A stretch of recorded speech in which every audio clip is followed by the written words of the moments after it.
Video है, इसका मतलब ये नहीं कि मैं इस बार रिवीजन नहीं लूंगी, नहीं, मतलब ये कि टॉपिक लास्ट बचा है हमारा तो वो आज कवर अप हो जाएगा। कल इसकी रिवीजन वीडियो आ जाएगी और उसके बाद क्वेश्चन के लिए वीडियो यानी कि केस स्टडीज के लिए। जितने भी लोगों ने वीडियो बीच में मिस कर दिए या रह गए हैं चैप्टर्स, वो जाए वापस से चैनल में, प्लेलिस्ट बना के रखी है, आपको कोई प्रॉब्लम नहीं आएगी, आराम से बैठ के आप सारे चैप्टर्स देख सकते हैं। जितने भी नए लोग हैं जिन्होंने सब्सक्राइब नहीं किया है मेरा चैनल, डू सब्सक्राइब जिससे कि आप कोई भी अपडेट या कोई भी वीडियो मिस ना करें। आज की वीडियो शुरू करते हैं। आज हम पढ़ेंगे न्यू इकोनॉमिक पॉलिसी 1991, यानी कि जो इकोनॉमिक पॉलिसी 1991 में आई थी, सबसे पहले ये पढ़ना जरूरी है कि उसका रीजन क्या था, व्हाट आर इट्स ऑब्जेक्टिव्स, वो क्यों आई थी, हम क्यों लेकर आए थे। पहला रीजन ये था इकोनॉमिक ग्रोथ बढ़ाने के लिए। क्या बढ़ाने के लिए? हमारी इकोनॉमिक ग्रोथ बढ़ाने के लिए, हमारी कंट्री से पॉवर्टी खत्म करने के लिए। तीसरा रीजन ये था स्टैंडर्ड ऑफ लिविंग बढ़ाने के लिए। क्या बढ़ाने के लिए? स्टैंडर्ड ऑफ लिविंग लोगों का बढ़ाने के लिए। उसके बाद अनएम्प्लॉयमेंट हटाने के लिए, यानी कि जो भी प्रॉब्लम्स थी इंडिया में वो सबको खत्म करने के लिए इस ऑब्जेक्टिव से आई थी न्यू इकोनॉमिक पॉलिसी 1991। इसका मतलब ये था कि जो इसमें आए थे टर्म्स वो थे लिबरलाइजेशन, प्राइवेटाइजेशन और ग्लोबलाइजेशन, जिसको हम कहते हैं एलपीजी। अब ये एलपीजी वो लिक्विफाइड पेट्रोलियम गैस वाला नहीं है, ये एलपीजी का मतलब है liberalisation, privatisation and globalisation. Liberalisation का मतलब था कि गवर्नमेंट के कंट्रोल से फ्री करना इंडिया के बिजनेस और इंडस्ट्री को। प्राइवेटाइजेशन का मतलब था कि प्राइवेट सेक्टर का रोल ज्यादा करना, यानी कि पहले क्या था कि गवर्नमेंट के पास 51% हक होता था हर एक इंडस्ट्री में, यानी कि गवर्नमेंट रूल करती थी। लेकिन अब इस 51% को 49% कर दिया बहुत सी कंपनीज में। क्या मतलब हुआ? प्राइवेटाइजेशन कर दिया, मतलब कुछ पोर्शन, कुछ नहीं बहुत सारा पोर्शन उन्होंने प्राइवेट सेक्टर के हवाले कर दिया। क्यों? जिससे कि हमारा अपग्रेडेशन हो पाए, क्योंकि गवर्नमेंट हर चीज नहीं कर सकती है। ग्लोबलाइजेशन का मतलब था कि इंडिया की इकोनॉमी को वर्ल्ड की इकोनॉमी के साथ जोड़ना, यानी कि अपने आप को हम all over the world represent कर पाए। ये इसलिए आया था ग्लोबलाइजेशन। अब ग्लोबलाइजेशन में चीजें क्या क्या थी?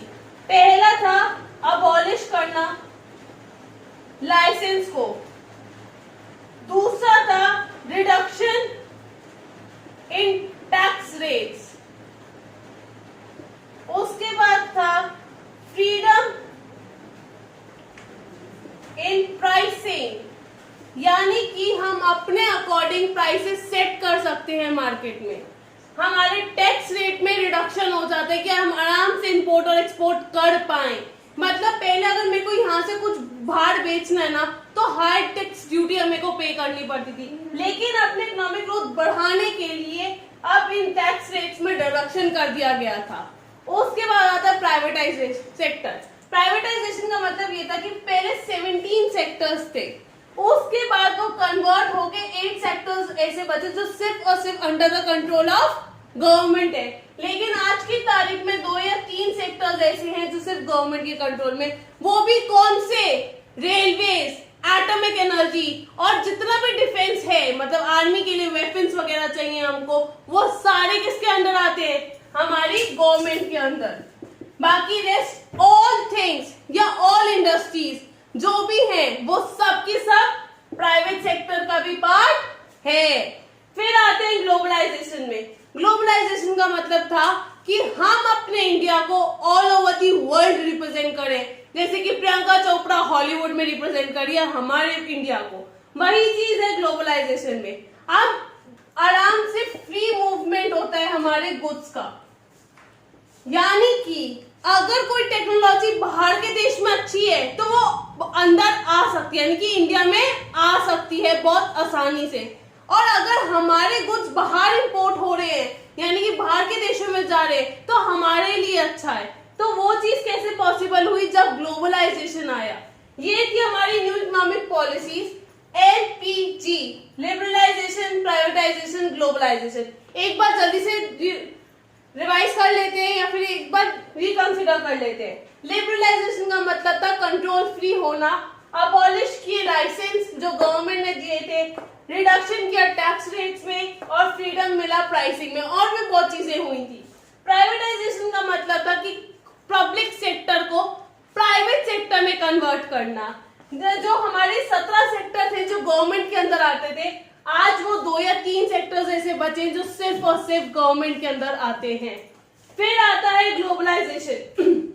ग्लोबलाइजेशन का मतलब था फ्री मूवमेंट गुड्स का ऑल ओवर दी वर्ल्ड।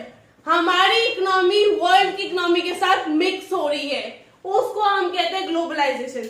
अब हम पढ़ेंगे कि क्या इम्पैक्ट्स पड़ते थे इस न्यू इकोनॉमिक पॉलिसी से, कि क्या उसने अपने ऑब्जेक्टिव्स अचीव किए हैं, क्या उसका इम्पैक्ट हम पे अच्छा था या नेगेटिव था। आइए पढ़ते हैं अब हम देखेंगे कि जो इकोनॉमिक पॉलिसीज या एलपीजी के बारे में हमने पढ़ा था उसका क्या इम्पैक्ट पड़ रहा था। पहला था इंक्रीजिंग कंपटीशन। वो उसका मतलब ये था कि अब इंडियन फर्म्स को सिर्फ एक दूसरे से कंपटीशन नहीं था, बल्कि अब उनकी कंपटीशन की रेस में एक और नाम जुड़ गया था, वो था MNC, that means multinational companies. वो भी अपने प्रोडक्ट्स लॉन्च कर रही थी, वो भी अपने गुड्स एंड सर्विसेज दे रही थी, जैसे कि एयरलाइंस, बैंकिंग, इंश्योरेंस। तो अब इंडियन फर्म्स के लिए उनके साथ compete करना और ज्यादा वो था कि अब इन्होंने जो स्टैंडर्ड रेस किया है वो इंडियन फर्म्स को भी रेस करना पड़ेगा, तब जाके वो मार्केट में सर्वाइव कर पाएंगी। तो एमएनसीज के आने की वजह से, यानी कि ग्लोबलाइजेशन, एलपीजी के आने की वजह से बेसिकली कंपटीशन में इंक्रीज हो गया था। दूसरा था मोर डिमांडिंग कस्टमर्स। इसका मतलब ये था अब कस्टमर्स के पास वाइडर चॉइस होती थी, मतलब कि they have plenty of things जिसमें से उनको चूज करना पड़ता था, तो उनकी चॉइस बढ़ गई। अब वो गुड क्वालिटी के गुड्स एंड सर्विसेज लेते थे, मतलब कि वो बहुत सोच समझ के चीजें खरीदते थे। अगर आप कस्टमर की नीड का ध्यान नहीं रखोगे तो अब आपका बिजनेस नहीं चलेगा। जैसे कि पहले था कि बायर्स बी वेयर, अब आया सेलर्स बी वेयर, क्योंकि अब सेलर को कस्टमर की नीड्स के अकॉर्डिंग बेचना है सामान, ना कि प्रोडक्शन के अकॉर्डिंग। यही हमारा अगला पॉइंट कहता है मार्केट ओरिएंटेशन। यानी कि पहले क्या होता था, हम ये देखते थे प्रोडक्शन के अकॉर्डिंग हम सेल करते थे चीजों को, लेकिन अब हम मार्केट के अकॉर्डिंग सेल करते हैं। किसके अकॉर्डिंग? मार्केट के। यानी कि हम प्रॉपर तरीके से मार्केट को स्टडी करते हैं, देखते हैं कि हमारे कस्टमर की नीड्स क्या है, वो क्या चाहते हैं, और उसके अकॉर्डिंग हम प्रोड्यूस करते हैं गुड्स, और तब हम सेल करते हैं, तभी बिजनेस सर्वाइव करेगा। एक बहुत इंपॉर्टेंट वो होता है, वो है कस्टमर सेटिस्फैक्शन। अगर आप कस्टमर सेटिस्फैक्शन प्रोवाइड कर रहे हो तभी कस्टमर्स आपसे जुड़े रहेंगे, वरना वो नहीं जुड़े रहेंगे। उसके बाद है नेसेसिटी फॉर चेंज। इसका मतलब ये था कि अब टाइम था चेंज लाने का अपने फर्म में, अपने बिजनेस में, टेक्नोलॉजी में, क्योंकि वो बहुत इंपॉर्टेंट था। अब इन्वेस्टमेंट हो रहा था रिसर्च एंड डेवलपमेंट में, यानी कि रिसर्चेस हो रही थी कि क्या चीजें अब आगे टेक्नोलॉजी हमें चाहिए अपना काम और सिंप्लीफाई करने के लिए। तो वो था नेसेसिटी फॉर चेंज, यानी कि बदलने की जरूरत है। अब हमारे 3 पॉइंट्स और रह गए हैं, यानी कि और कौन कौन से इंपैक्ट थे वो भी देख लेते हैं एक बार। अब हमारा नेक्स्ट पॉइंट है रैपिडली चेंजिंग टेक्नोलॉजिकल एनवायरनमेंट। इसका मतलब ये है कि हमारी टेक्नोलॉजी इन्वायरमेंट काफी जल्दी से या फिर काफी फास्ट तरीके से चेंज होता रहता है, जिसका मतलब ये है कि अब जो स्मॉलर फर्म्स है जो नई टेक्नोलॉजी अफोर्ड नहीं कर सकती हैं, उनके लिए ये डेंजर है। यानी कि अब उनको मार्केट में सर्वाइव करने के लिए, ग्रो करने के लिए अच्छी से अच्छी टेक्नोलॉजी अपने बिजनेस में लानी पड़ेगी। तो वही है कि हमारी टेक्नोलॉजी के साथ उनको हैंड इन हैंड या फिर साथ चलना होता है, जिससे कि प्रॉब्लम ना आए और वो मार्केट में अपनी स्टेबिलिटी रख सके। ये इसका मतलब था रैपिडली चेंजिंग टेक्नोलॉजिकल एनवायरनमेंट। फिर है need for developing human resources. अच्छा, अच्छा एक बात बताओ, अगर जिस इंसान को कंप्यूटर चलाना ही नहीं आता, उसको एबीसीडी नहीं पती कंप्यूटर की, तो क्या वो कंप्यूटर चला पाएगा? नहीं, ऑब्वियस है। तो वही चीज है, अब जैसे जैसे टेक्नोलॉजी बढ़ रही है तो उसके लिए टेक्नोलॉजी के पर्सन भी तो चाहिए कि वो उस टेक्नोलॉजी को यूज कर सके। तो हमें अपने ह्यूमन रिसोर्स को डेवलप करना पड़ेगा। हम सैलरी चाहे वो मैनेजर की हो या फिर टेक्निकल पोस्ट के लिए हो, वो भी अब बढ़ गई हैं। किस लिए? क्योंकि नई टेक्नोलॉजी के साथ वो डील कर पाए। लास्ट पॉइंट है loss of budgetary support to the public sector. इसका मतलब ये था कि गवर्नमेंट जो सपोर्ट प्रोवाइड कर रही थी, गवर्नमेंट जो सपोर्ट प्रोवाइड कर रही थी पब्लिक सेक्टर को, वो फेल हो गया। तो अब पब्लिक सेक्टर यूनिट्स को खुद से अपने आप फाइनेंस अरेंज करना पड़ेगा to survive in the market. अब एक बार जल्दी से देख लेते हैं। पहला चीज ये थी कि लिबरलाइजेशन, ग्लोबलाइजेशन, प्राइवेटाइजेशन, यानी कि नई इकोनॉमिक पॉलिसी आई थी एलपीजी 1991 में। उसका ऑब्जेक्टिव सिर्फ इतना था कि स्टैंडर्ड ऑफ लिविंग बढ़े, लोगों की एम्प्लॉयमेंट अच्छी हो, पॉवर्टी खत्म हो जाए। लिबरलाइजेशन का मतलब था लाइसेंस फ्री होना, प्राइवेटाइजेशन का मतलब था कि पब्लिक सेक्टर को प्राइवेट सेक्टर में कन्वर्ट करना, यानी कि गवर्नमेंट के शेयर्स कम करना, डिसइन्वेस्टमेंट करना। फिर उसके बाद था ग्लोबलाइजेशन, यानी कि हमारी इंडिया की इकोनॉमी वर्ल्ड की इकोनॉमी के साथ मिक्सअप हो रही है। हम ऑल ओवर द वर्ल्ड अपनी गुड्स एंड सर्विसेज दे सकते हैं।